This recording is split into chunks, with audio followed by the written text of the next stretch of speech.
There's no way that we could have as a family predicted where it would be today. It was only ever going to be my father's hobby and mother's hobby.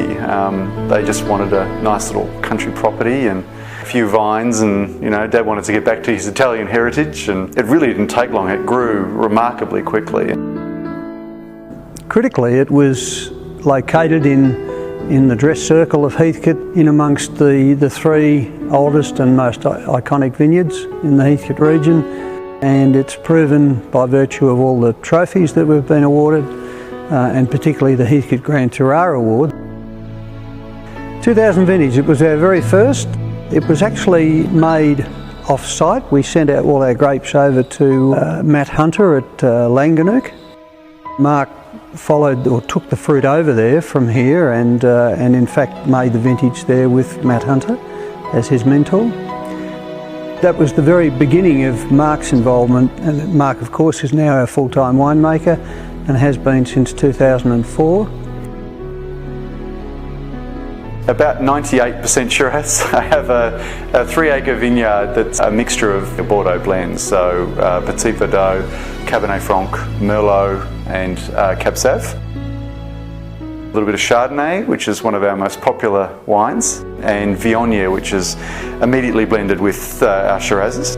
We have Tempranillo, and Tempranillo is probably the main focus at this point. I took over the reins from Dad in terms of running the business back in 2002. In 2004 we went from producing 500 dozen to 10,000 dozen in a purpose-built winery.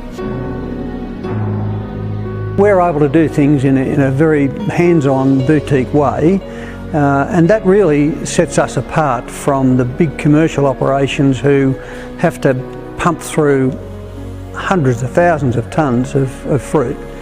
We do about, at the moment we're doing about 200 tonne here in this winery.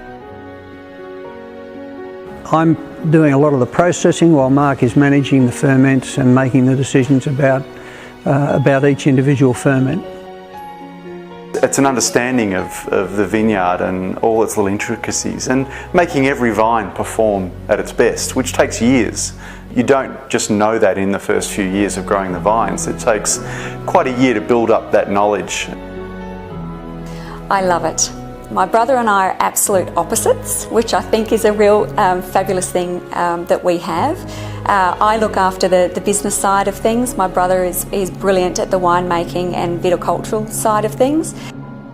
So the Sanguine Estate Music Festival has been conducted annually for quite a few years now. We hold the music on our property, so our barrel room gets converted into a concert hall. We have amazing musicians that we fly in from all over Australia, but also international stars. And we also have a caterer that comes in and caters for the whole weekend. So we like to call it a complete sensory extravaganza.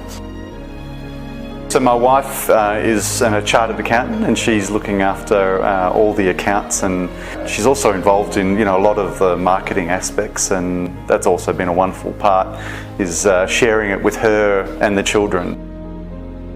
I'm delighted, and I'm very proud of Mark's efforts and Jodie's efforts, and the whole family really. It's very much a team effort. Each individual is making a substantial contribution. It's a little bit like playing golf. You're only as good as your next shot, so you've just got to keep going better and better with every vintage. I think that we're going to actually start to share the lifestyle with people. That probably excites me more than anything.